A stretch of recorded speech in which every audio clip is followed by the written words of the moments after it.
The salty ocean breeze whipped through the broken windows of the old Beacon Point lighthouse, carrying with it an eerie whistling sound that made even the bravest souls shiver.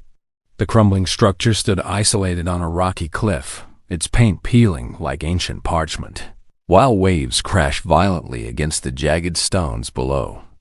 Local fishermen claimed that on foggy nights, strange green lights flickered from the tower's peak, accompanied by the ghostly clinking of gold coins echoing across the bay. Like, man, why do we always end up in creepy places? Shaggy complained, clutching his empty wallet as the mystery machine bounced along the coastal road. I spent my last $20 on snacks 3 towns ago, and now my stomach's growling louder than any ghost. Velma adjusted her glasses, reviewing a newspaper article on her tablet. According to this report, the lighthouse keeper vanished 50 years ago, right after rumors spread about a hidden treasure worth millions. But here's what's interesting. The bank records show he never deposited any unusual amounts of money. If he found treasure, where did it go? Maybe he spent it all at once. Scooby suggested, his tail wagging at the thought of endless Scooby snacks. That's actually a common mistake, Scoob. Velma replied with a knowing smile. Sudden wealth without proper planning often leads to bankruptcy. Studies show that lottery winners who don't budget carefully end up broke within 5 years. Fred pulled the van to a stop near the lighthouse entrance, where a faded nitrogen monoxide trespassing sign swung on rusty chains. The town mayor called us because people keep reporting sightings of the Phantom Keeper, a glowing figure that supposedly guards the treasure and ruins anyone who tries to steal it financially. Daphne stepped out, her purple dress fluttering in the wind. Financially ruins them? That's oddly specific for a ghost. Most specters just scare people away.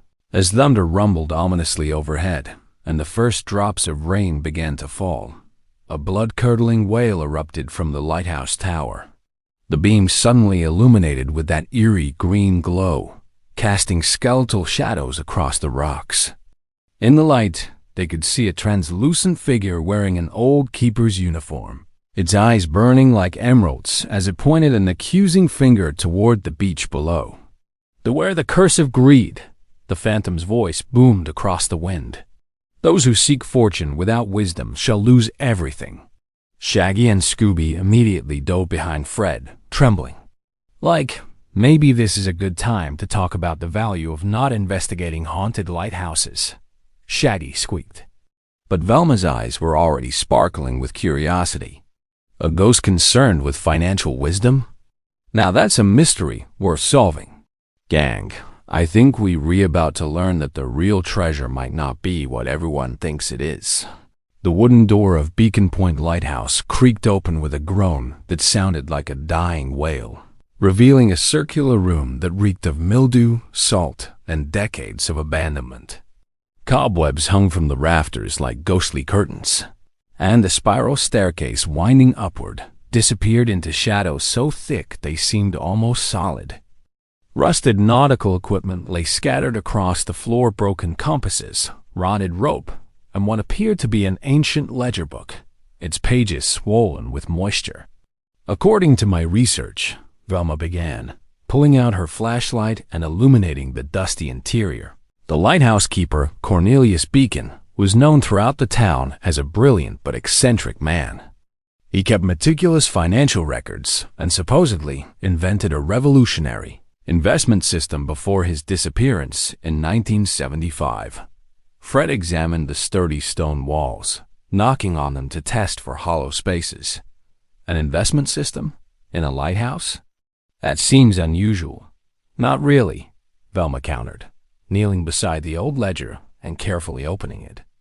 The pages were filled with columns of numbers, calculations, and strange symbols. Before computers, many brilliant minds developed complex financial strategies using nothing but paper and arithmetic. Some of the greatest economists started with simple notebooks just like this one. Daphne crouched beside Velma, her fashion sense momentarily forgotten as curiosity took over. "Look at these entries," he was tracking something called compound interest and diversified holdings. My father uses those terms when talking about his investment portfolio. Exactly. Velma's excitement was palpable. Compound interest is when your money earns interest, and then that interest earns more interest. Einstein allegedly called it the eighth wonder of the world. If Cornelius understood this 50 years ago, he could have turned modest savings into a fortune. Like, speaking of fortunes, Shaggy interrupted, rummaging through his empty backpack with increasing desperation. Does anyone have snack money?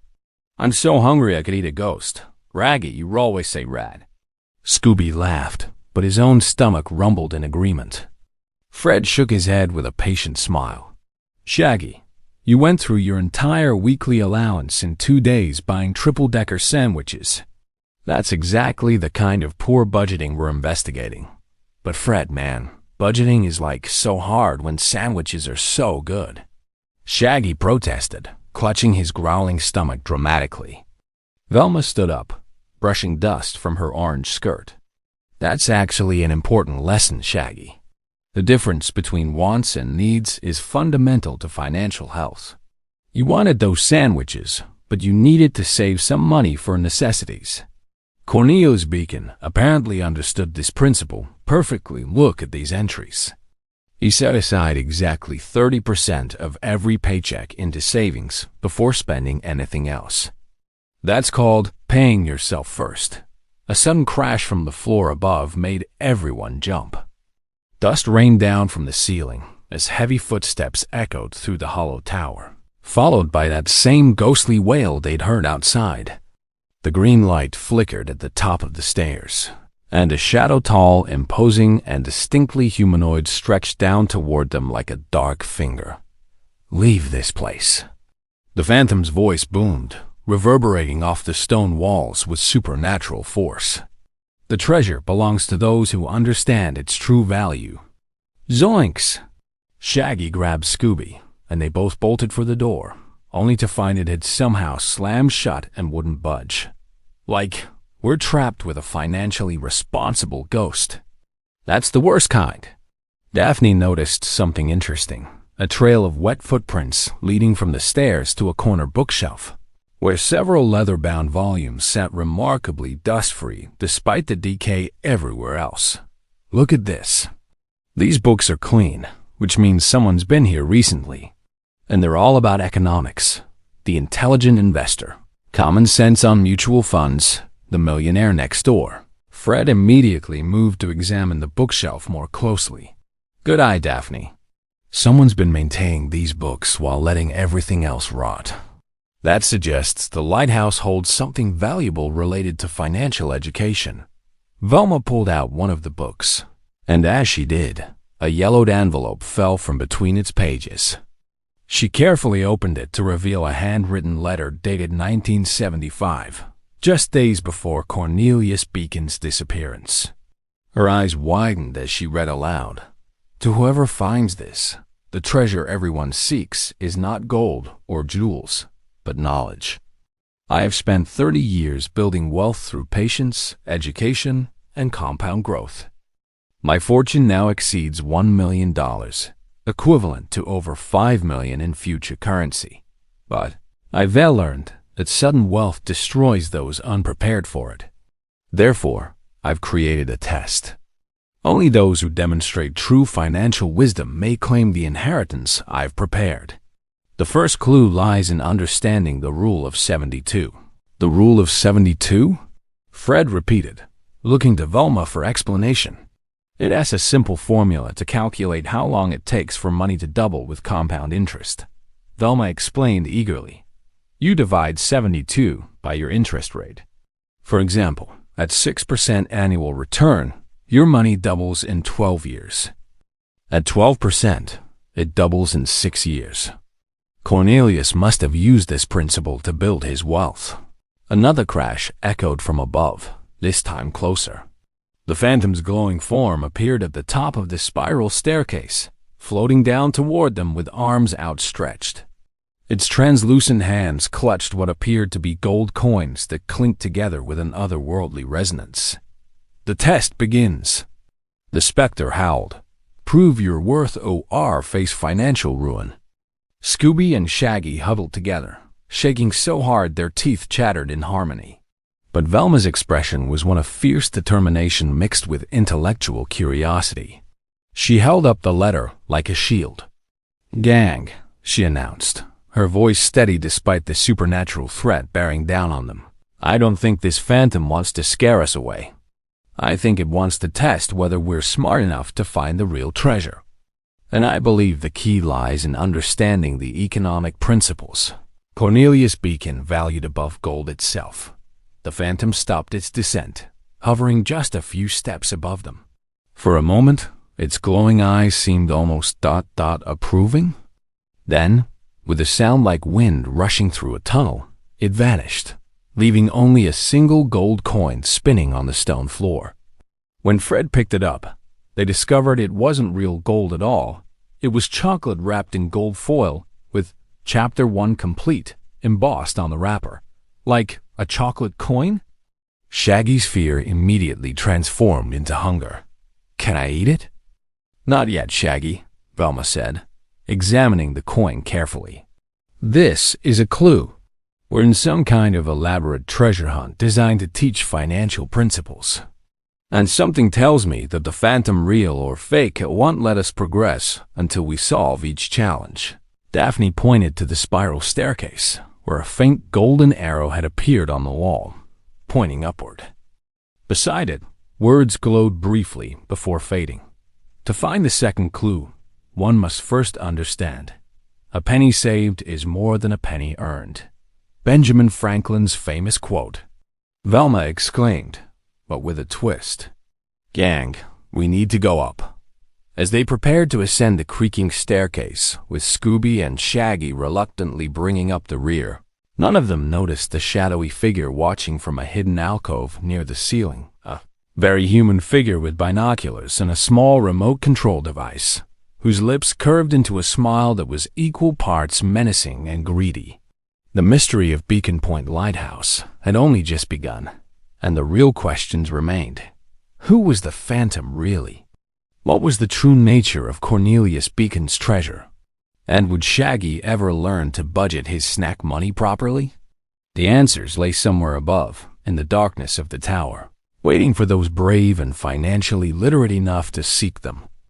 The spiral staircase seemed to ascend forever, each metal step groaning under their weight and occasionally rattling loose in a way that made Shaggy and Scooby cling to the central support pole like frightened cats on a tree. The air grew colder as they climbed, and strange echoes bounced off the curved walls, whispers that almost sounded like stock market reports mixed with the distant cry of seagulls. "Like, man, my legs are killing me," Shaggy panted after what felt like the 100th step. "How tall is this lighthouse anyway? It looks like a regular size from the outside." "That's actually impossible, Shaggy," Velma noted, pausing to catch her breath and adjust her glasses. "We should have reached the lamp room by now.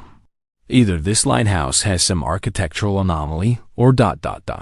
She knocked on the inner wall, listening carefully to the sound. "Or someone's created a false section to extend the staircase artificially."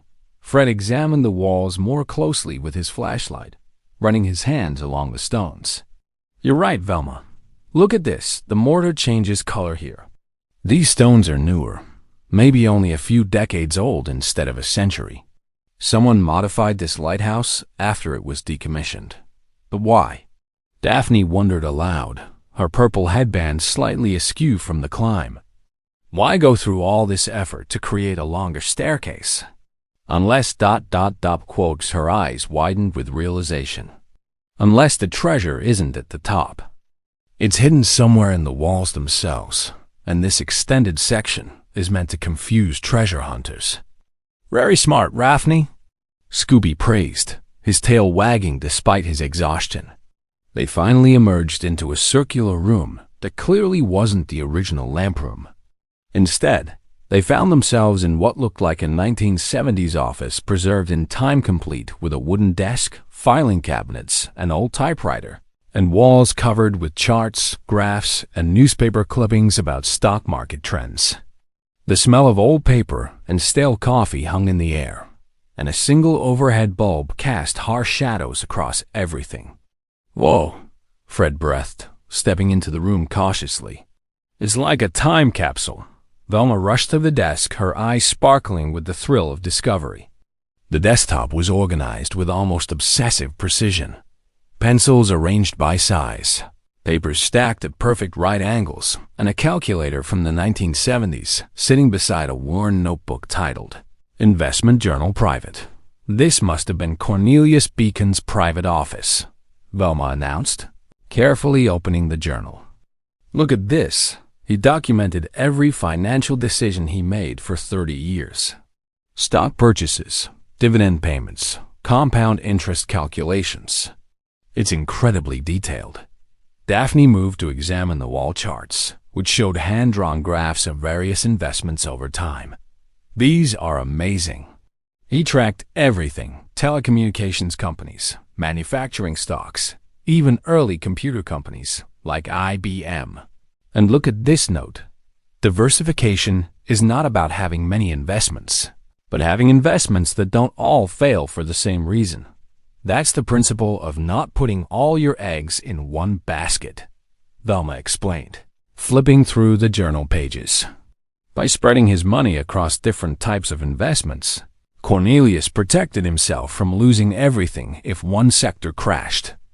It's investment strategy 101, but apparently revolutionary for a lighthouse keeper in the 1950s through 1970s.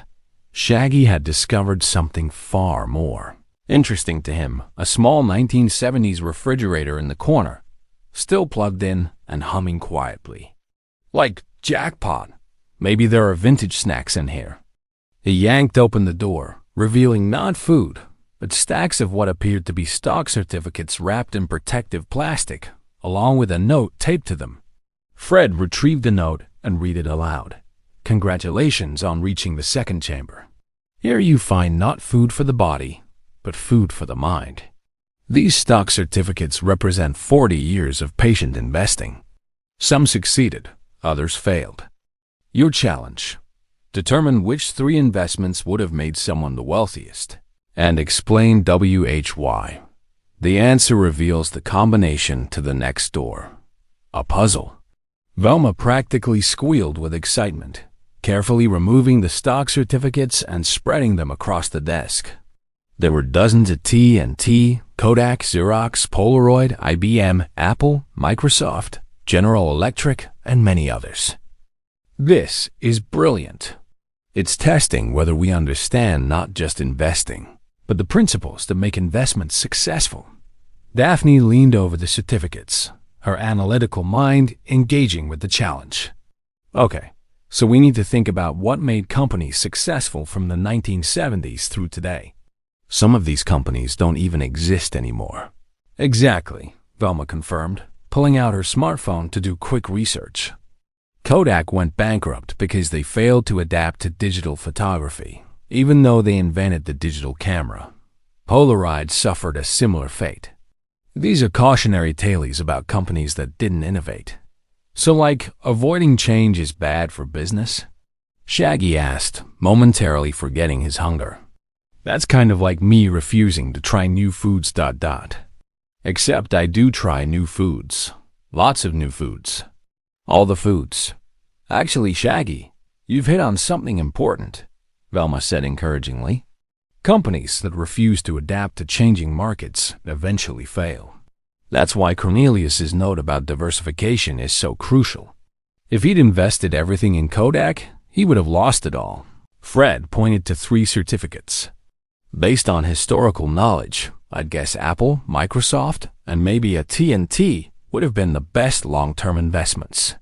They adapted to new technologies and expanded their markets." "Not quite," Velma corrected gently, her fingers flying across her phone screen. AT&T actually went through a massive breakup in the 1980s. While parts of it survived and eventually reformed, it wasn't the steady growth story you'd want. The real winners would be Microsoft, Apple, and surprisingly. General Electric during most of this period, though it struggled later. But why those three specifically? Daphne pressed, understanding that the reasoning mattered more than the answer. Velma's eyes lit up as she explained. Microsoft and Apple dominated the computer revolution. They didn't just participate in it, they defined it. They had something called economic moats, competitive advantages so strong that other companies couldn't easily compete. Microsoft owned the operating system market. Apple built a cult-like brand loyalty. General Electric, meanwhile, was diversified across multiple industries and had brilliant management under Jack Welch during most of this period. So, the lesson is to invest in companies with competitive advantages and good leadership? Fred summarized. Precisely. And companies that innovate rather than stagnate. Velma walked to a large filing cabinet against the wall, where a combination lock held the top drawer shut. Above it, a small plaque read, "Enter the founding years of the three greatest investments." Scooby and Shaggy had been exploring the room's corners, more interested in finding any leftover snacks than solving financial puzzles, when Scooby's nose led him to a loose floorboard. "Relma, Rook!" He pawed at the board excitedly. Fred helped pry up the floorboard, revealing a hollow space beneath. Inside was a metal box containing not gold or jewels, but dozens of envelopes filled with cash, tens of thousands of dollars in various denominations, all clearly old but preserved. Zoinks! "We found the treasure!" Shaggy exclaimed, reaching for the money. "Wait!" Velma commanded sharply, making everyone freeze. She carefully examined the box without touching the money. "This is another test. Look at the note inside the lid." Fred lifted the lid fully, revealing an engraved message. "Fool's gold comes in many forms. Those who grab quick riches without understanding often lose everything. This cash is a trap for the greedy. The real treasure requires patience, wisdom, and proof of learning. Close this box and solve the combination, or take the cash and forfeit all." A heavy silence filled the room as the implications sank in. The Phantom's earlier warning about greed suddenly made perfect sense. This entire lighthouse was designed to test whether treasure seekers were after quick money or true financial wisdom. "We closed the box," Fred declared firmly, lowering the lid. "We're here to solve the mystery, not steal money that isn't ours." "Besides," Daphne added pragmatically, "something tells me that taking this cash would trigger some kind of trap. Probably involving the Phantom and a very scary chase scene. Like, I vote for avoiding the scary chase scene." Shaggy agreed quickly. Velma returned to her research, pulling up founding dates on her phone. Microsoft was founded in 1975, Apple in 1976, and General Electric was founded in 1892, so the combination would be ... She approached the filing cabinet and carefully entered 1975, 1976, 1892. The lock clicked open with a satisfying mechanical sound. Inside the drawer, they found not more money, but another leather-bound journal, this one titled "The True Treasure Lessons from My Heir." Beside it was a golden key and a photograph of Cornelius Beacon, a thin man with kind eyes and a brilliant smile, standing proudly in his lighthouse keeper's uniform. As Velma lifted the journal, a hidden mechanism activated with a grinding of gears. The wall opposite the desk began to rotate, revealing a doorway to yet another chamber beyond. But before they could move toward it, the lights suddenly went out, plunging them into darkness. "Reapers!" Scooby howled. The Phantom's voice echoed through the blackness, now coming from the newly revealed doorway. "You have chosen wisdom over greed. The second test is passed, but the hardest challenges lie ahead. Few have come this far. Fewer still will understand the final lesson. Beware the shadows of avarice." When Fred's flashlight clicked back on, they saw wet footprints leading into the new chamber. Human footprints, not ghostly ones. Someone else was in the lighthouse with them, and whoever it was had been one step ahead the entire time. Gang, Velma said quietly, clutching the journal to her chest. I think we're not alone. I don't mean the phantom. Someone real is here. Someone who's been manipulating us from the start. Then, maybe it's time we start doing some real investigating, Shaggy suggested, surprising everyone with his sudden seriousness. Because whoever's behind this knows we solved the puzzle. And something tells me they're not happy about it. As thunder rumbled, outside and rain began pelting the lighthouse walls.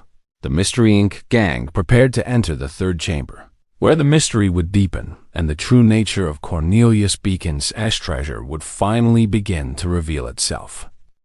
The newly revealed chamber was unlike anything they'd seen so far.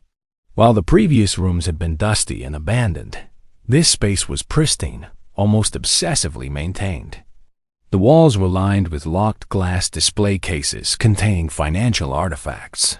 Antique coins from various eras, stock certificates from companies that had risen and fallen beautifully, framed currency from different countries, and even a collection of old bank bonds. Track lighting illuminated each display like a museum exhibition, and the polished wooden floor reflected their awestruck faces. This is incredible, Daphne breathed, approaching a case containing what appeared to be Confederate money. These are historical financial instruments. Some of these must be worth a fortune to collectors. Velma was immediately drawn to a central pedestal where Cornelius Beacon's journal sat open under a glass dome. Beside it, a small placard read, "The Museum of Monetary Mistakes, Learning from History as Financial Failures." That's a telling title, Fred observed, looking around cautiously for any signs of the mysterious person whose footprints had led them here. He's not celebrating wealth, but teaching about financial failures. Velma carefully read from the open journal, her voice filled with reverence. Money itself has no inherent value beyond what we collectively agree it represents. Throughout history, currencies have collapsed, investments have evaporated, and fortunes built on speculation have crumbled to dust. True wealth is not in possessing money, but in understanding the principles that create sustainable prosperity. This museum represents 30 years of collecting cautionary tales, like, I don't get it. Shaggy scratched his head, standing beside Scooby near a display of hyperinflated German marks from the 1920s. If money has no value, why does everyone want it so badly? Because it's a tool, Shaggy, Velma explained patiently. A hammer has no value sitting in a drawer, but in the right hands, it can build a house. Money is the same. It only has value when used wisely to create, build, or improve lives. That's what Cornelius Beacon understood. He wasn't obsessed with getting rich. He was fascinated by the principles that make wealth sustainable. A sudden noise from above made everyone freeze, footsteps on the level overhead, deliberate and heavy. Someone was definitely in the lighthouse with them, and they weren't trying to hide anymore. We should split up, Fred suggested, falling into his natural leadership role. Velma, Daphne, you continue examining this room for clues about the final treasure location. Shaggy, Scooby, and I will check the upper levels and see who's up there. Why do Scooby and I always get the dangerous jobs? Shaggy protested, his knees already knocking together. Because you're also the ones most likely to accidentally stumble into the solution, Daphne said with an encouraging smile. And because Scooby's nose might pick up a scent trail. Okay, Scooby agreed reluctantly, though his tail was tucked firmly between his legs. As Fred, Shaggy, and Scooby headed toward the staircase leading up, Velma and Daphne began systematically examining the display cases. Each one told a story of financial disaster. The tulip mania bubble of 1637, the South Sea Company crash of 1720, the stock market crash of 1929, and more recent failures like Enron and the 2008 housing crisis. Do you see the pattern? Velma asked Daphne, gesturing at the displays. Every single one of these disasters happened because people forgot fundamental principles. The tulip mania happened because people started buying tulip bulbs not for their beauty, but because they thought they could sell them to someone else for more money speculation without underlying value. Daphne studied a display about the 2008 crisis, reading the detailed explanation card. And this one happened because banks loan money to people who couldn't afford to pay it back, then sold those risky loans to others as if they were safe investments. It's like lying about how healthy a product is. Exactly. And that connects to one of the core principles Cornelius keeps emphasizing: transparency and honest assessment of risk. You can't make good financial decisions without accurate information. Meanwhile, upstairs, Fred, Shaggy, and Scooby had reached what appeared to be the original lamp room of the lighthouse. The massive Fresnel lens still stood at the center, though its mirrors were dusty and the lamp itself long extinguished. But someone had set up equipment here, modern equipment, that seemed very out of place in the antique lighthouse. "Look at this," Fred whispered, kneeling beside a sophisticated projector system. "This is what's been creating the Phantom's green glow." And here, he pointed to a laptop computer connected to speakers. "This is how they've been making those ghostly sounds. Someone's been orchestrating the entire haunting." "Like, so there's no ghost?" Shaggy asked hopefully. "There's definitely someone pretending to be one," Fred confirmed, examining the equipment more closely. "And whoever it is has gone to considerable effort and expense to set this up. Professional-grade equipment, custom programming for the light patterns, ... Scooby's ears suddenly perked up. "Roman coming," he whispered urgently. They quickly hid behind the Fresnel lens, just as a figure emerged from a hidden door they hadn't noticed, a door that had been cunningly disguised to look like part of the curved wall. The person was a woman in her mid-50s, wearing expensive designer clothes that seemed absurdly impractical for exploring an abandoned lighthouse. She carried a leather briefcase and was speaking into a cell phone. "Yes, I'm certain the combination is here somewhere," she said irritably into the phone. "The old fool's air search has been going on for 50 years. Every few years someone gets close, but no one solved the final puzzle. These meddling kids, though, they're smarter than the usual treasure hunters. They've already passed 2 tests." She paused, listening to whoever was on the other end. "No, I can't just take the money from the second chamber. Believe me, I tried years ago. There are pressure sensors. Taking the cash triggers a complete lockdown of the lighthouse. Whoever designed this system was paranoid about thieves." Fred, Shaggy, and Scooby exchanged meaningful glances. This woman had been trying to steal Cornelius Beacon's treasure for years. "The real fortune is in the final vault," the woman continued, "according to the documents I acquired from the lawyer's office. Cornelius Beacon's investment portfolio is now worth over $30 million. $30 million. And it's all sitting in a trust that will transfer to whoever proves themselves worthy by solving his absurd economic puzzles." Her voice dripped with contempt, as if wealth should go to the wisest rather than the family. "I'm his great-niece. That money should be mine by right." She walked to the projector controls and began adjusting settings. "I'll scare these kids away like I've scared away all the others. Once they're gone, I'll have more time to search for the final clue without interference. The Phantom of the lighthouse has protected my secret for 30 years, and it'll work a few more days." Down below, Velma and Daphne had made their own discovery. Behind a sliding panel triggered by pressing certain display cases in sequence, they found a small room containing what appeared to be Cornelius Beacon's true office. Not the replica upstairs, but his actual working space preserved exactly as he'd left it 50 years ago.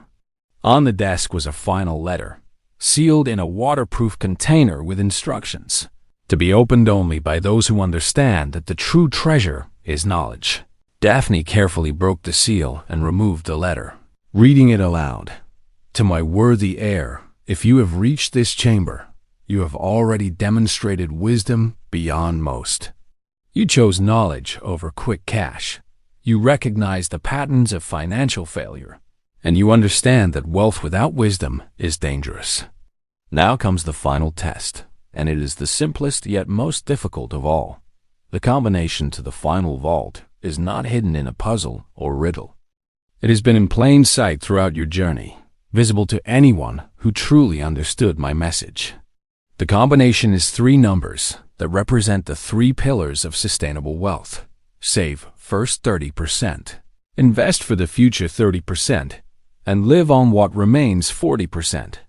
Enter these 3 numbers 30, 30, 40 into the vault in my office, and you will inherit not just my money, but my life's work in teaching others to build wealth responsibly. However, the vault will open only once. If you enter the wrong combination, everything inside will be donated automatically to financial education charities, as I've always believed knowledge is worth more than gold. Choose wisely, and remember, the greatest treasure is understanding how to create more treasure, not just possessing it once. Your friend across time, Cornelius Beacon. That's it, Velma exclaimed softly. The answer was embedded in everything we learned. He's been teaching us the principles all along. Save first, invest for the future, live on what's left. It's the complete opposite of how most people handle money. Where's the vault? Daphne asked, looking around the small office. Velma spotted a section of wall with a modern digital keypad, clearly installed long after Cornelius's time, probably by the lawyers managing his estate. There, but we need to get Fred and the others. This feels like something we should open together. Suddenly, the Phantom's terrifying wail echoed through the lighthouse again, but this time they knew it was fake. More concerning was the sound of running footsteps and Shaggy's panicked voice. Like Velma. Daphne! The Phantom's chasing us, and this time she's really mad. Fred, Shaggy, and Scooby came tumbling down the stairs, with the Phantom, actually the woman in the expensive clothes, wearing a glowing costume right behind them. When she saw Velma and Daphne standing in front of the vault, her facade dropped completely. Step away from that vault, she demanded, pulling off the Phantom costume to reveal her true identity. I am Veronica Beacon, Cornelius's great-niece, and that money is my inheritance by family right. You have no claim to it. Actually, Velma said calmly, standing protectively in front of the keypad, the money belongs to whoever can demonstrate they understand the principles Cornelius valued. And something tells me that someone who has been running a fake haunting for 30 years to scare away legitimate heirs probably doesn't qualify. Veronica's face twisted with rage and desperation. I've spent decades guarding this lighthouse. I paid the town to keep it condemned. I've sabotaged every inheritance search. That fortune is mine. But you never actually tried to solve the puzzles, did you? Daphne observed shrewdly. You've been trying to steal it rather than earn it.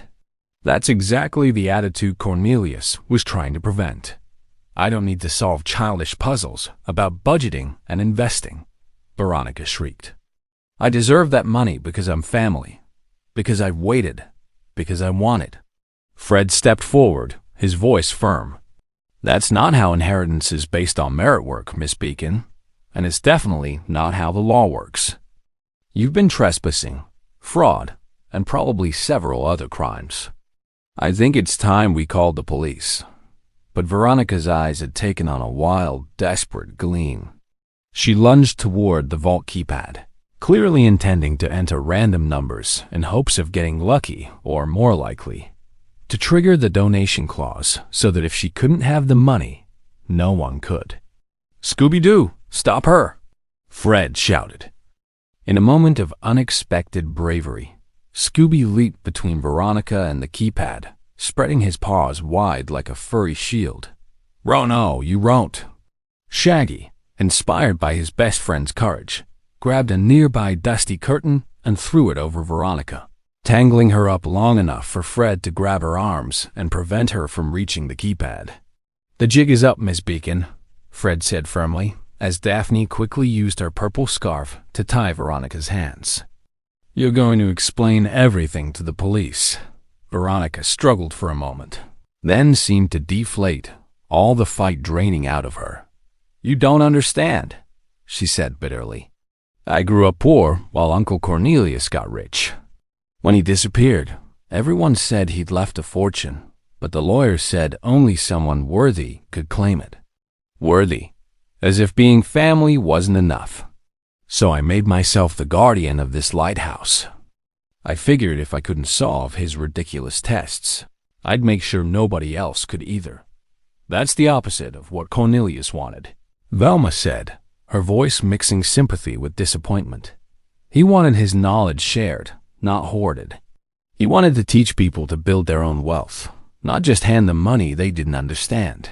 And by trying to keep everyone away, Daphne added, you prevented yourself from ever learning the lessons that would have actually qualified you as his heir. You created your own failure. Fred pulled out his phone. I'm calling Sheriff Morrison. She can sort this out officially. As Fred made the call, Velma turned to the vault keypad, her hand hovering over the numbers. The rest of the gang gathered around her. Even Veronica watched from where Daphne kept her secured, her expression a mixture of resentment and unwilling curiosity.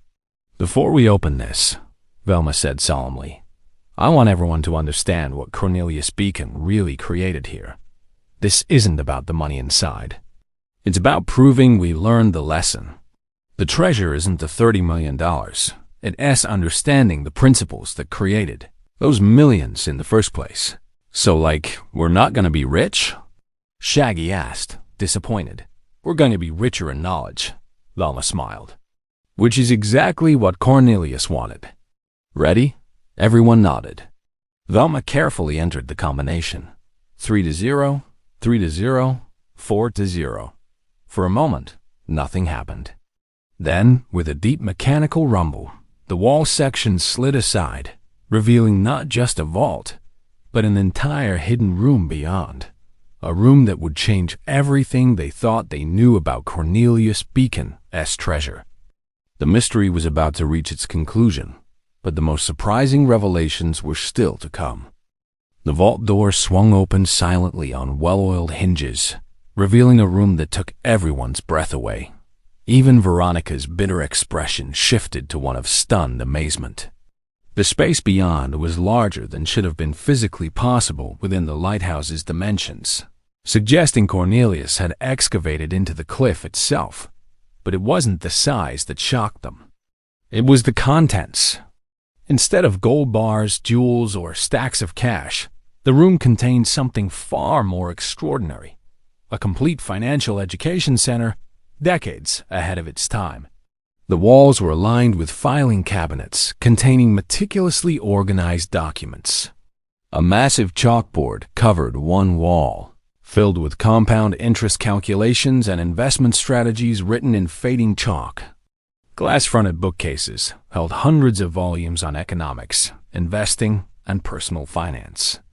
And at the center of the room stood a large oak table covered with what appeared to be teaching materials, workbooks, charts, graphs, and even early educational videos on reel-to-reel film. Zoinks, Shaggy whispered, genuinely awed. It's like a classroom. Not like a classroom, Velma breathed, moving into the room with reverent steps. It is a classroom. Cornelius Beacon wasn't just an investor, he was a teacher. He created an entire curriculum. On the main desk sat a thick leather portfolio with a brass plate reading, The Beacon Method, a complete system for financial literacy. Fred let out a low whistle. $47 million.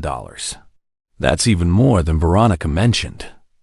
Daphne had found something else, a framed photograph on the wall showing a young Cornelius Beacon surrounded by a diverse group of adults, all holding certificates and smiling proudly. The caption read, First graduating class of the Beacon Financial Literacy Program, 1968. He taught people, Daphne said, her voice filled with emotion. Look at their faces. These are people he helped. He used his lighthouse as a secret school. Velma was rapidly reading through documents, her eyes growing wider with each page. This is incredible. According to these records, Cornelius Beacon spent 30 years running a free financial education program for anyone who needed it. Fishermen, single mothers, factory workers, people who would never have access to this kind of knowledge otherwise. He taught them everything: budgeting, investing, avoiding debt traps, planning for retirement. And look, she held up a chart. He tracked the students' progress for decades. On average, people who completed his program increased their net worth by 300% over 10 years. Why did he keep it secret? Fred wondered aloud, examining the teaching materials. "Look at this letter," Velma said, finding a framed document on the wall. She read aloud. "I have learned that when you teach people about money publicly, 3 things happen. First, charlatans appear offering better advice that is actually harmful. Second, wealthy individuals accuse you of socialism for empowering the poor. Third, poor people sometimes resent you for having money while teaching them.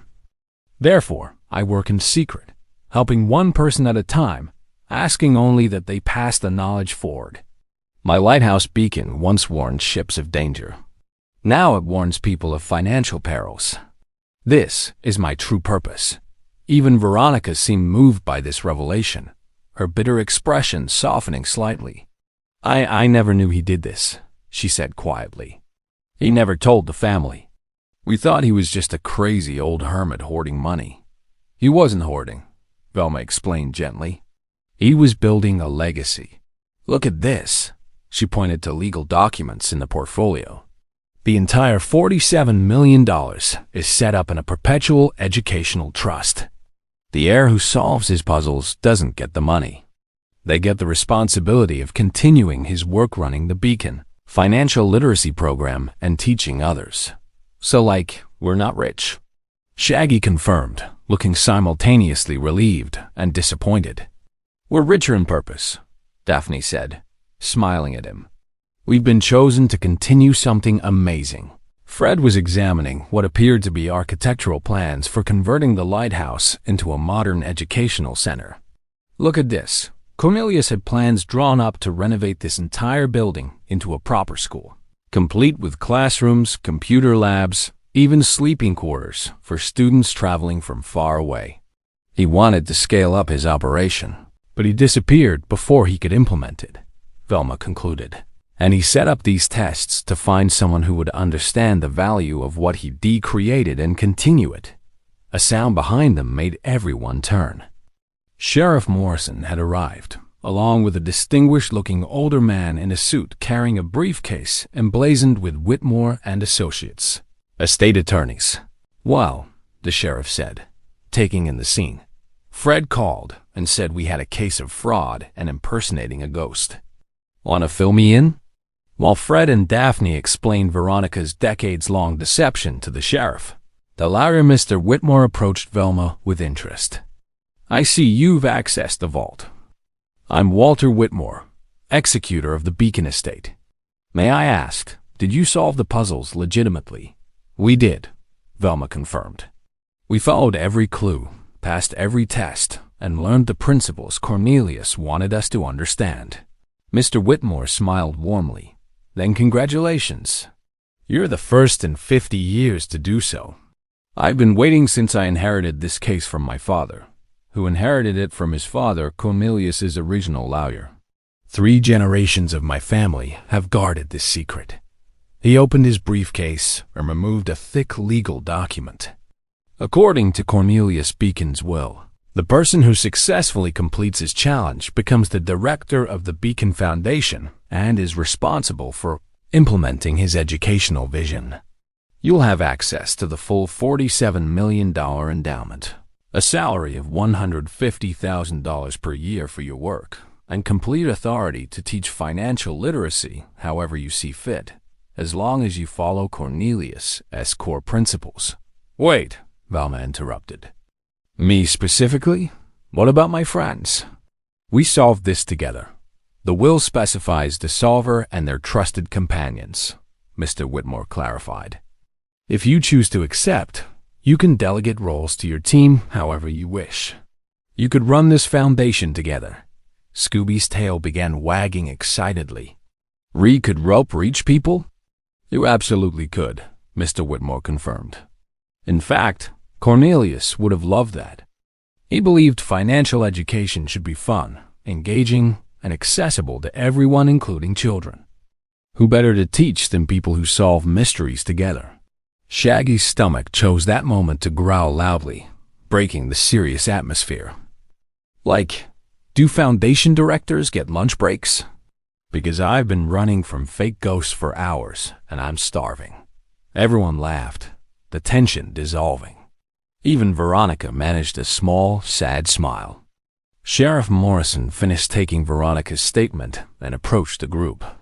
"Ms. Beacon has confessed to fraud, trespassing, and interfering with the state administration.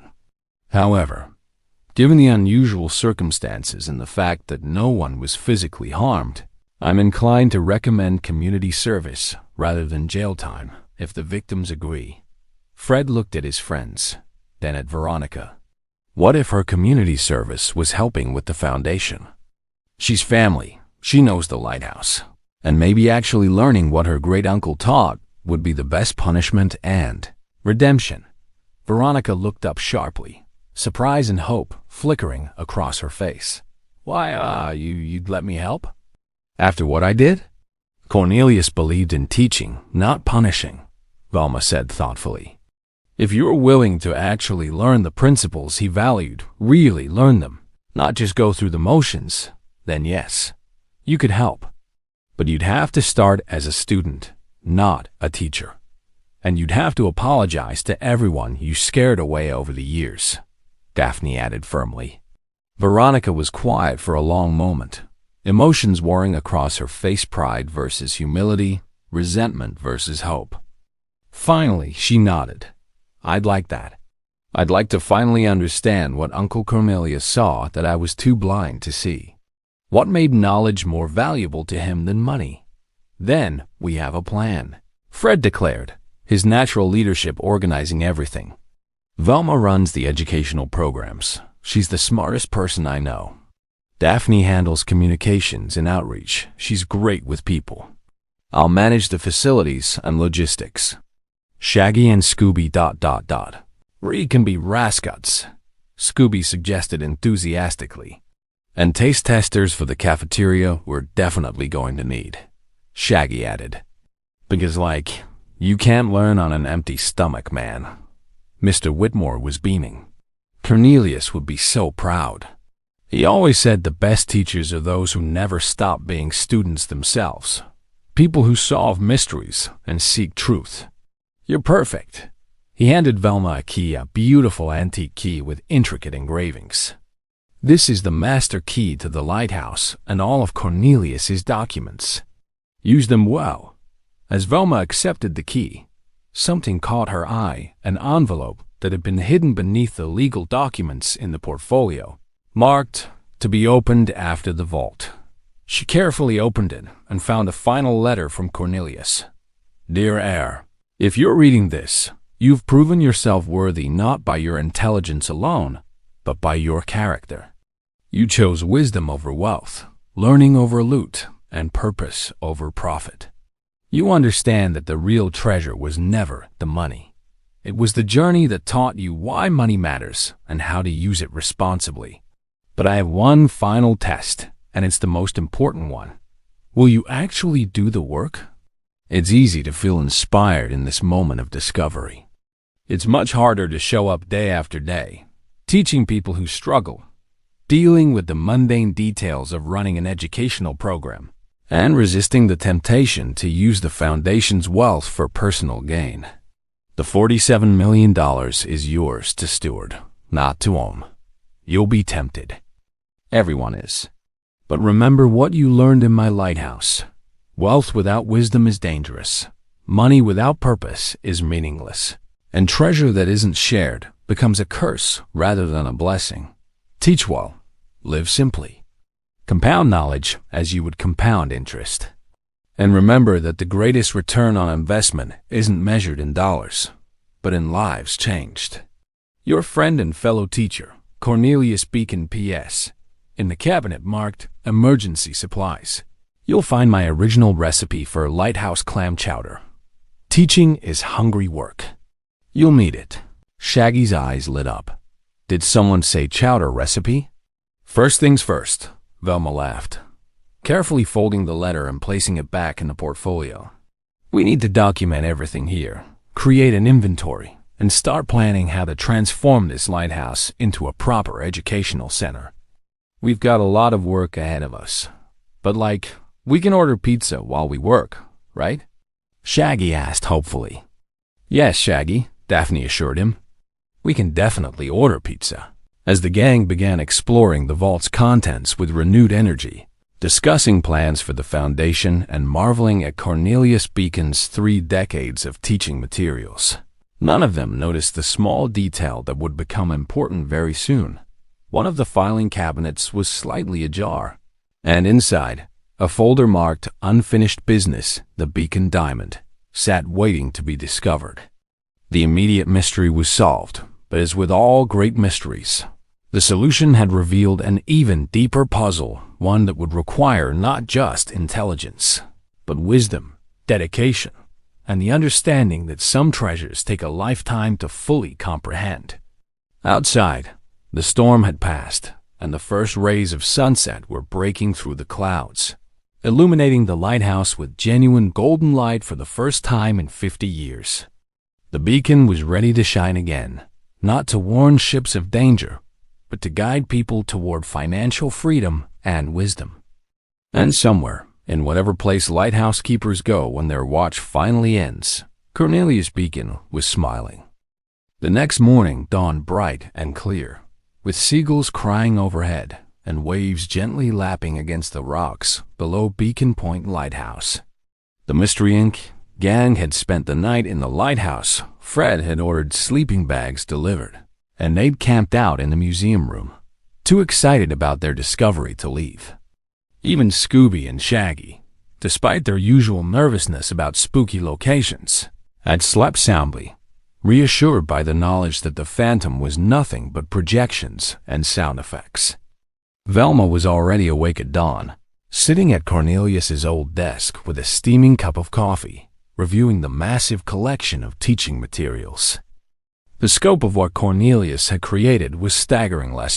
Plans for every age group from elementary school through adult education, interactive exercises, case studies of real financial successes and failures, and even psychological research on why people make poor money decisions despite knowing better. You're up early, Daphne said, emerging from her sleeping bag and stretching. She'd somehow managed to look put together even after sleeping in a lighthouse, her purple dress only slightly wrinkled. I couldn't sleep, Velma admitted, her eyes sparkling with excitement behind her glasses. Daphne, look at this. She held up a thick binder. Cornelius developed an entire curriculum for teaching children about money using games and stories. He was decades ahead of his time.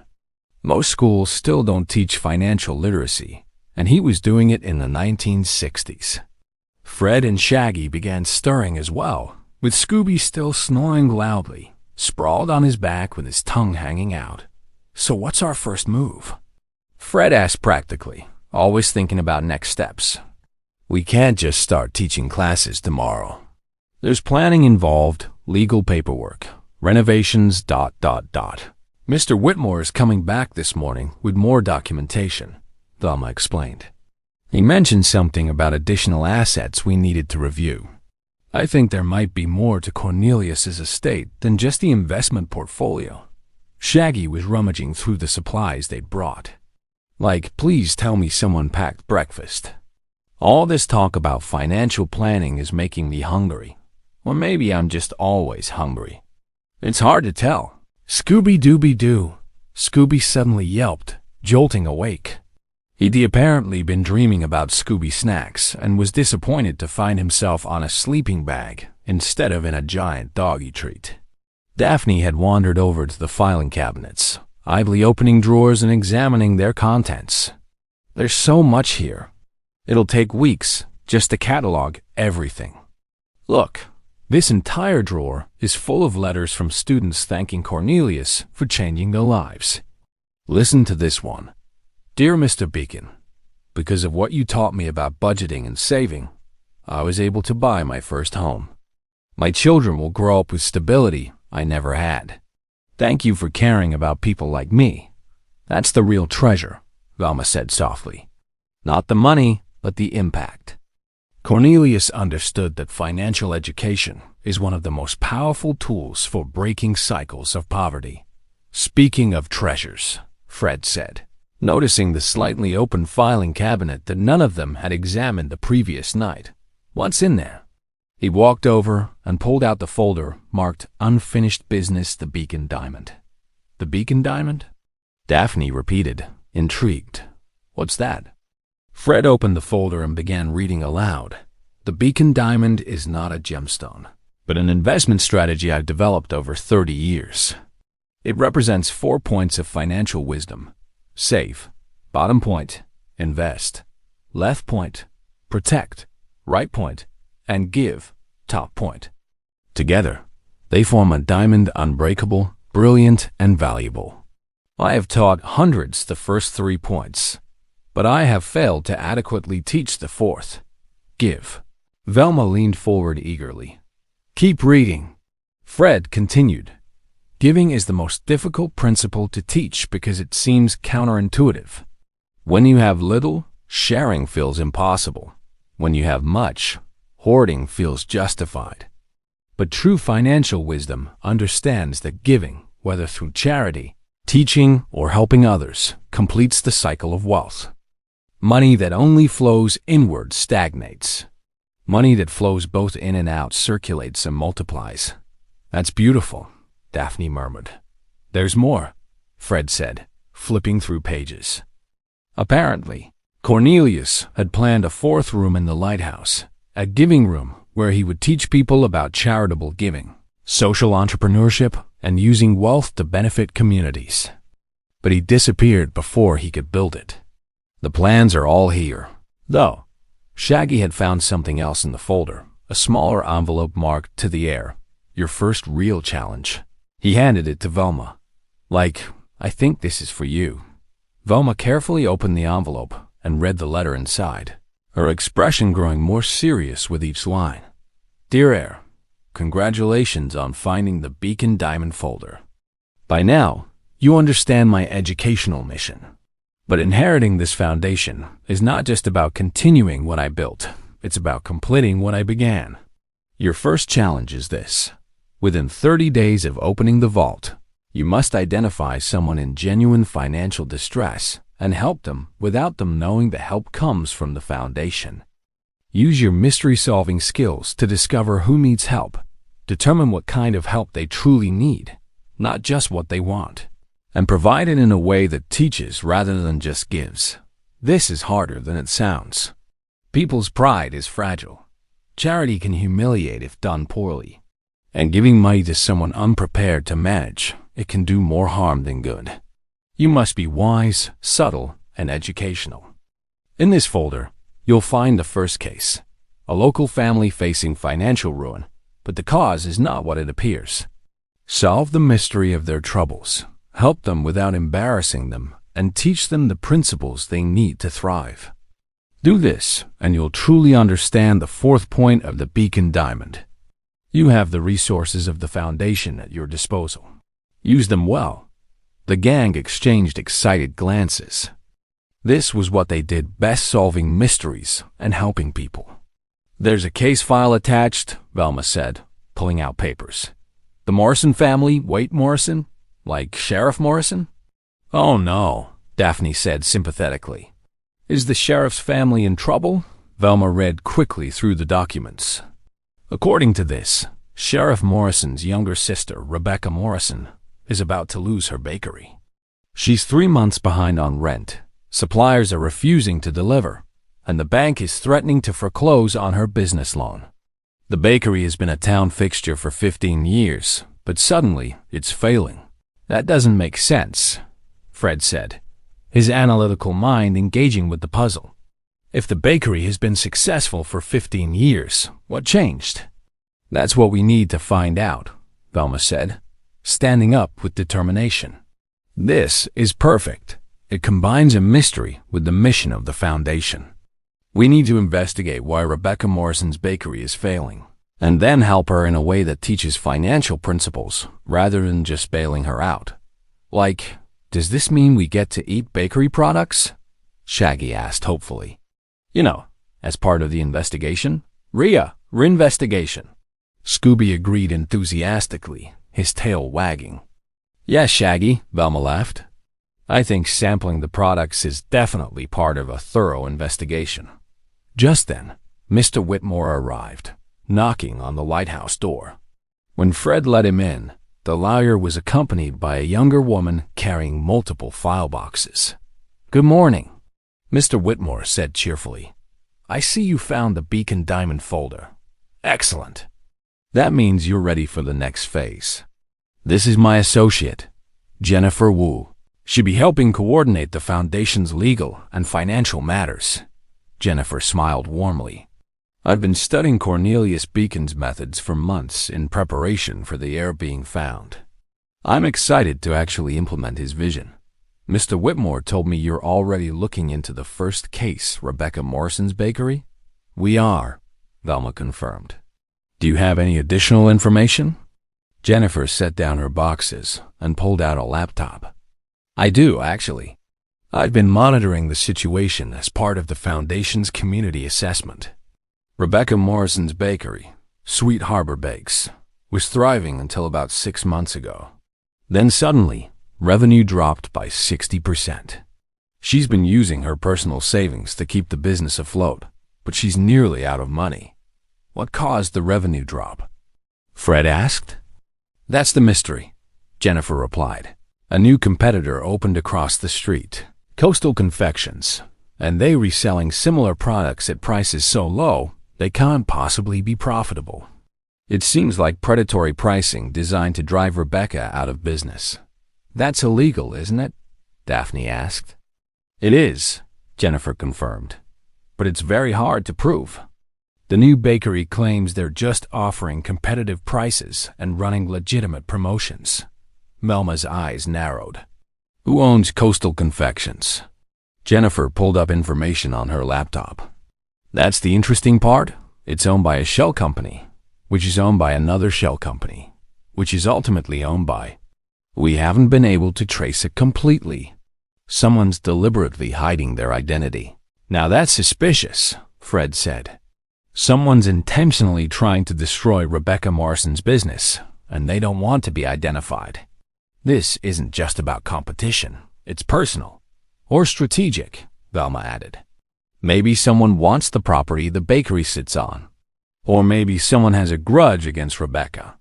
We need to investigate both the business side and the personal side. Shaggy raised his hand. Question.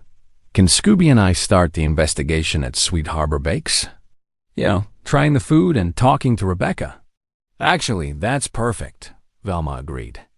You two go to Sweet Harbor Bakes as regular customers. Don't mention the Foundation or that we're investigating. Just be yourselves. Buy some pastries, chat with Rebecca naturally, and get a feel for the situation. Fred and I can check out Coastal Confections, Daphne suggested. We'll pose as potential customers and see what we can. Learn about their operations.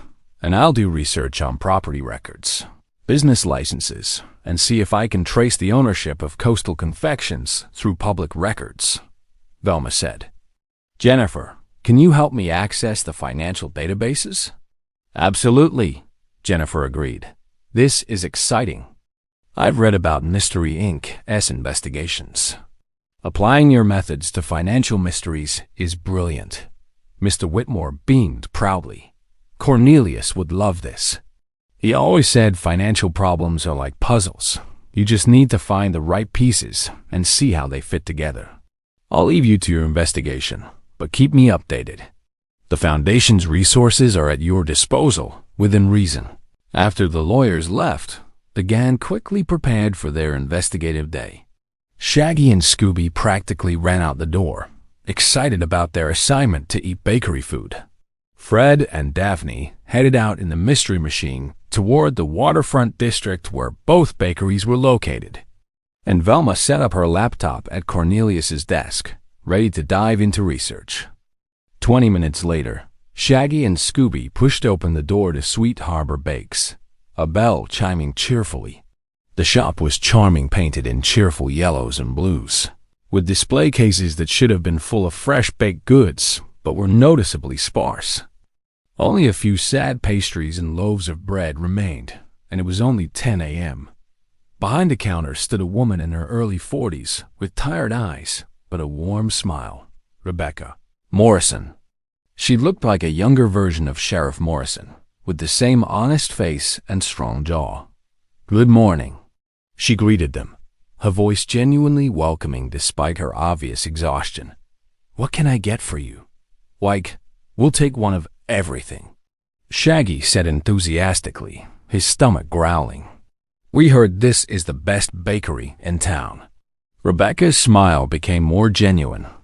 "Well, I don't know about best, but I certainly try. Though I'm afraid I don't have as much selection as usual. My ingredient delivery was delayed this morning." As she began boxing up the pastries, Scooby noticed something through the back door to the kitchen.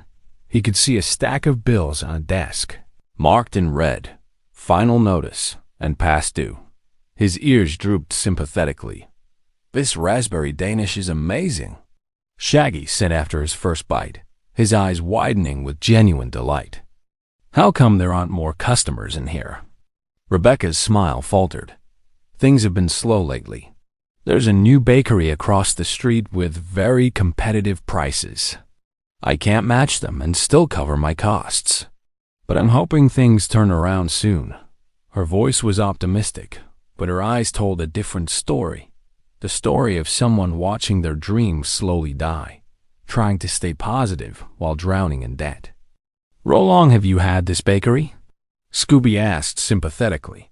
15 years, Rebecca said, her voice full of pride and pain. "I started with nothing but a loan, a dream, and my grandmother's recipes. Every brick in this building represents years of hard work." But lately, double quotes, she trailed off, not wanting to burden customers with her problems. Shaggy, despite being known for his appetite and seeming self-centeredness, had a genuinely kind heart. "Like, I bet things will get better, Miss Morrison. Sometimes the best stuff comes when you least expect it, you know?" "Thank you," Rebecca said, genuinely touched. "That's sweet of you to say." As Shaggy paid for their enormous order using foundation money, though he didn't mention that, he noticed a framed photo on the wall, Rebecca receiving an award for Small Business of the Year, just 2 years ago, surrounded by happy townspeople. Across the street, Fred and Daphne entered Coastal Confections, which couldn't have been more different from Sweet Harbor Bakes, where Rebecca's bakery was charming and homey. This place was sleek and modern, almost too perfect, like a corporate chain pretending to be a local business. The display cases were overflowing with pastries that looked beautiful but somehow artificial. A young woman with an overly bright smile greeted them. "Welcome to Coastal Confections. We have amazing deals today. Buy 2 pastries, get 3 free." "That's very generous," Daphne said carefully. "How can you afford to do that?" The employee's smile didn't waver. "We believe in community values. We want everyone to afford quality baked goods." Fred picked up a croissant, noticing the price tag, $1.50. "This seems very inexpensive. What's your secret?" "Efficiency," the employee chirped. But her eyes shifted nervously, and Fred noticed she kept glancing at a door marked Office Private. Daphne was examining the pastries more closely. Something seemed off about them. They looked perfect, almost too perfect. "Do you make everything fresh here?" Another hesitation. "Of course. Fresh every day." But Fred had noticed something. Through the kitchen door's window, he could see industrial boxes stacked against the wall, marked with a commercial bakery supplier's logo. These weren't fresh-baked pastries. They were mass-produced and reheated. "We'll take a few items," Fred said. buying several pastries to analyze later. As they left, Daphne whispered, "Something's very wrong here. That place is a front. The baked goods aren't even real, and those prices would bankrupt any legitimate bakery in weeks. Unless bankrupting legitimate bakeries is exactly the point," Fred replied grimly. Back at the lighthouse, Velma had made a breakthrough. After hours of tracing shell companies through business registries, she'd finally found the ultimate owner of Coastal Confections, Vanderbilt Properties, LLC, a real estate development company. And what did Vanderbilt Properties specialize in? Buying up waterfront property to build luxury condos. "I've got it," Velma announced when everyone reconvened at the lighthouse that afternoon. Coastal Confections isn't trying to be a successful bakery. It's trying to drive Rebecca out of business so Vanderbilt Properties can buy her building cheaply. The waterfront district is being targeted for redevelopment, and Rebecca's bakery sits on a prime corner lot. If she goes bankrupt, they can buy the property at foreclosure prices. "That's terrible," Daphne exclaimed. "It's financial warfare, and probably illegal," Fred added. Predatory pricing with the intent to monopolize or manipulate property values violates several business laws. So like, how do we help Rebecca without just giving her money? Shaggy asked, getting to the heart of Cornelius Beacon's challenge. "Because she seems like she needs money pretty bad." Velma smiled. "That's exactly the right question, Shaggy. I think I know the answer. We need to do 3 things. First, expose Coastal Confections' fraudulent business practices and get them shut down. Second, teach Rebecca financial strategies to protect her business from future threats. And third, help her understand that she has something Coastal Confections never will: authentic quality and community trust. That's the real competitive advantage. So we're gonna set a trap?" Fred asked, already planning. "Exactly," Velma confirmed. "And we're going to teach everyone in town a lesson about supporting local businesses versus falling for artificially low prices." Cornelius would approve. It's educational, helps someone in need, and serves justice. It's the complete Beacon diamond. "Then let's do it," Daphne said with determination. Rebecca Morrison is going to keep her bakery, learn financial wisdom, and never know the Beacon Foundation was behind it. Until much later, when we tell her, Velma added. Because part of teaching is eventually revealing the lesson. As the gang began planning their trap for Vanderbilt Properties and Coastal Confections, they were finally truly beginning to understand what Cornelius Beacon had spent a lifetime learning: that the real treasure wasn't money itself, but the wisdom to use money to help others build better lives. The game was afoot, and this time, the mystery would end not with unmasking a villain, but with teaching a community the value of financial wisdom and mutual support. The trap was set for Saturday morning, the busiest shopping day in the waterfront district. The Mystery Inc. gang had spent 3 days preparing, and now everything was ready to unfold. Fred had worked with Sheriff Morrison, who was thrilled to learn someone was helping her sister, though she didn't know about the foundation yet, to ensure proper legal procedures. Daphne had rallied the community through carefully placed social media posts questioning Coastal Confections' too good to be true prices. Velma had gathered damning evidence of fraudulent business practices and predatory pricing. And Shaggy and Scooby had become regular customers at Sweet Harbor Bakes, spreading word about Rebecca's authentic quality. On Saturday morning, the waterfront district was buzzing. Daphne's social media campaign had worked. Dozens of townspeople gathered, curious about what would happen. Local news had even shown up, alerted to significant revelations about business practices in the district. Inside Sweet Harbor Bakes, Rebecca was overwhelmed. For the first time in months, customers were lining up out the door. She worked frantically to serve everyone, her face a mixture of hope and confusion. "I don't understand," she kept saying. Where did everyone come from? Across the street, Coastal Confections was noticeably empty. Their fake community values hadn't built any actual loyalty. At exactly 10 a.m., Velma stood on the sidewalk between the two bakeries with a megaphone, something Fred had suggested to make sure everyone could hear. Her hands trembled slightly with nervousness, but her voice was strong and clear. "Good morning, everyone. My name is Velma Dinkley, and my friends and I are investigating financial fraud in this district. We have evidence that Coastal Confections is not what it appears to be." The crowd murmured with interest. Inside Coastal Confections, the manager's face went pale. Velma continued, holding up documents.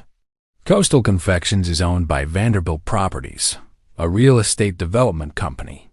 They opened this bakery not to serve the community, but to deliberately drive Sweet Harbor Bakes out of business using predatory pricing, selling products below cost to eliminate competition.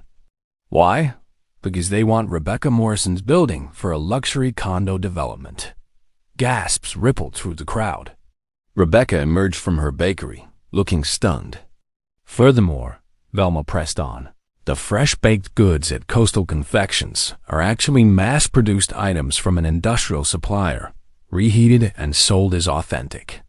They read deceiving customers about their products while destroying a legitimate local business that has served this community for 15 years.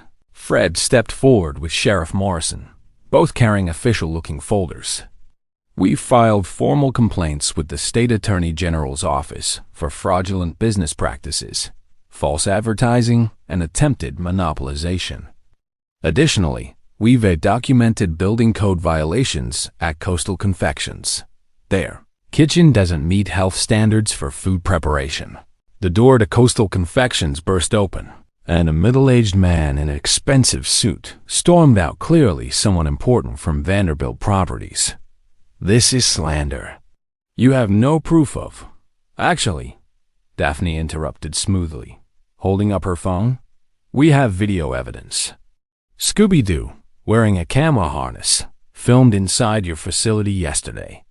We have footage of your employees reheating commercial products and explicit conversations about running the old bakery out of business.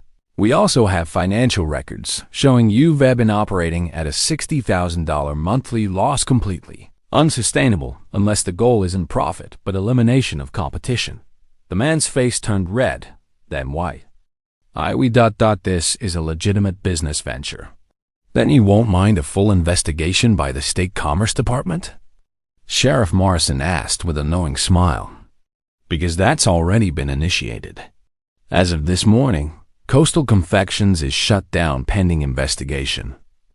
And I've spoken with the district attorney. If our evidence holds up, and I believe it will, your company will face substantial fines and potential criminal charges." The Vanderbilt Properties representative looked around at the hostile crowd, realized he was defeated, and retreated to a waiting car without another word. The Coastal Confections employees, who had been lied to about their employer's intentions, looked relieved rather than upset. Several had already expressed interest in applying to work at Sweet Harbor Bakes once they understood what was really happening. Rebecca Morrison stood on her bakery steps, tears streaming down her face. "I don't understand. How did you ... why did you—" Velma approached her gently. "Ms. Morrison, may we speak inside? There's more to this story." 5 minutes later, the gang, Rebecca, Sheriff Morrison, and Mr. Whitmore, who had been waiting in the mystery machine, sat in Sweet Harbor Bake's small office. Rebecca looked overwhelmed, clutching a cup of tea with shaking hands. "I still don't understand why you helped me," she said quietly. "I'm nobody special. Just a baker trying to survive." "That's where you're wrong," Velma said kindly.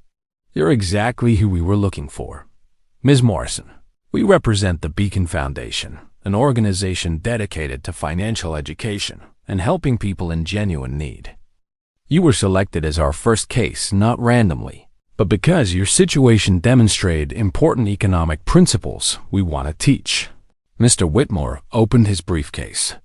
"The foundation was established by Cornelius Beacon, a brilliant investor and teacher who believed that financial wisdom should be accessible to everyone. He left specific instructions to help people facing financial hardship, but to do so in a way that teaches, not just gives. We've solved your immediate problem, Fred explained.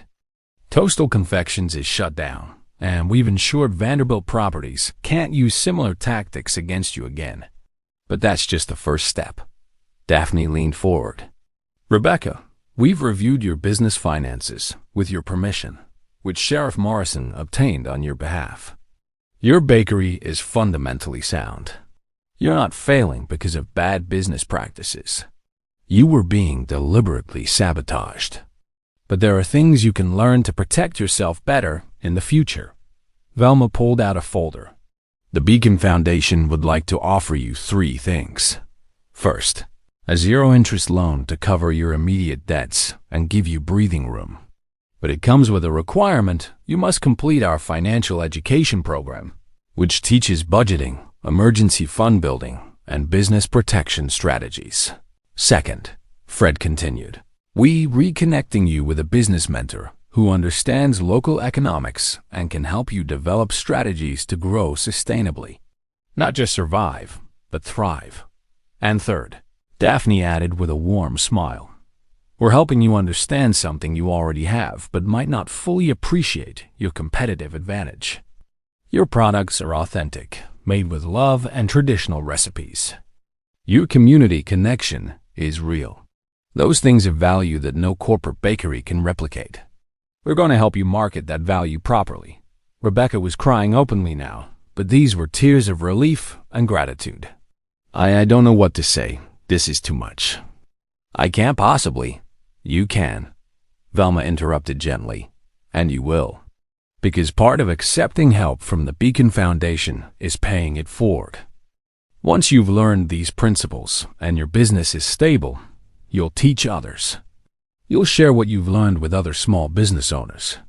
That's how the foundation works. Knowledge compounds like interest, growing stronger each time it's shared. Sheriff Morrison, who had been quietly listening, put her arm around her sister. Becca, let them help you. I've checked them out. They're legitimate. And honestly, you've been too proud to ask for help for too long. That's partly my fault for not noticing sooner. Rebecca wiped her tears and took a deep breath. Okay, yes, thank you. I'll do the program. I'll learn, and I'll pass it on. I promise. Mr. Whitmore smiled and pulled out official documents. Then welcome to the Beacon Foundation family. Let's get the paperwork started. As they worked through the details, Shaggy and Scooby had wandered back to the display case, eyeing the pastries longingly. Rebecca noticed and laughed, her first genuine laugh in months. You two have been my best customers all week, she said warmly. Let me make you something special on the house. Like you don't have to do that. Shaggy protested, though his stomach rumbled hopefully. I want to, Rebecca insisted. You brought positivity into my shop when I needed it most. Even before I knew you were helping me, you made me smile. That matters. As Rebecca disappeared into the kitchen to prepare a special treat for Shaggy and Scooby, Velma turned to her friends with a satisfied smile. We did it. Our first Beacon Foundation case is a success. And we learned something too, Fred added thoughtfully. Cornelius was right. Just giving money wouldn't have helped Rebecca long term. She needed the predatory competition removed, financial education, and confidence in her own value. That's a complete solution. The fourth point of the diamond, Daphne said, understanding dawning. Give, but give wisely, give completely, and give in a way that empowers rather than creates dependency. Riving is rude. Scooby agreed, his tail wagging. Mr. Whitmore stood to leave, shaking each of their hands. Cornelius would be incredibly proud. You understood his lesson perfectly. This is exactly the kind of work he dreamed of, solving mysteries, teaching principles, and changing lives. The foundation is in excellent hands. After he left, Sheriff Morrison pulled the gang aside. I don't know how to thank you properly. You saved my sister's business and her dream. She's worked so hard for so many years. Thank us by spreading the word about financial education, Velma suggested. Many people struggle, not because they're lazy or unintelligent, but because they were never taught basic financial principles. The more people understand budgeting, saving, and recognizing financial threats, the stronger our whole community becomes. I can do that, Sheriff Morrison agreed. In fact, I'd like to host some foundation workshops at the community center. We have people in this town who need this education desperately. That's perfect, Daphne exclaimed. That's exactly what we want, community partnerships. Rebecca emerged from the kitchen, carrying an enormous platter laden with fresh pastries, still warm and fragrant. For my heroes, she announced, setting it on the table. This is my grandmother's secret recipe. Usually, I only make it for special occasions. But if this isn't a special occasion, I don't know what is. Scooby-Dooby-Doo. Scooby howled happily, diving toward the pastries. Like, this is the best mystery we've ever solved. Shaggy declared through a mouthful of pastry. We should solve financial mysteries all the time if they end in baked goods. Everyone laughed, the tension and drama of the morning dissolving into warm camaraderie. As they sat together eating Rebecca's magnificent pastries and discussing plans for the foundation's future, none of them noticed the local news crew filming through the window. A human interest story about young people helping a local business was already being edited for that evening as broadcast. By sunset, the story had spread throughout the town. The Beacon Foundation was becoming known, and people were already calling Mr. Whitmore's office, asking about financial education programs. Cornelius Beacon's dream of democratizing financial wisdom was finally becoming reality, 50 years after he'd first conceived it.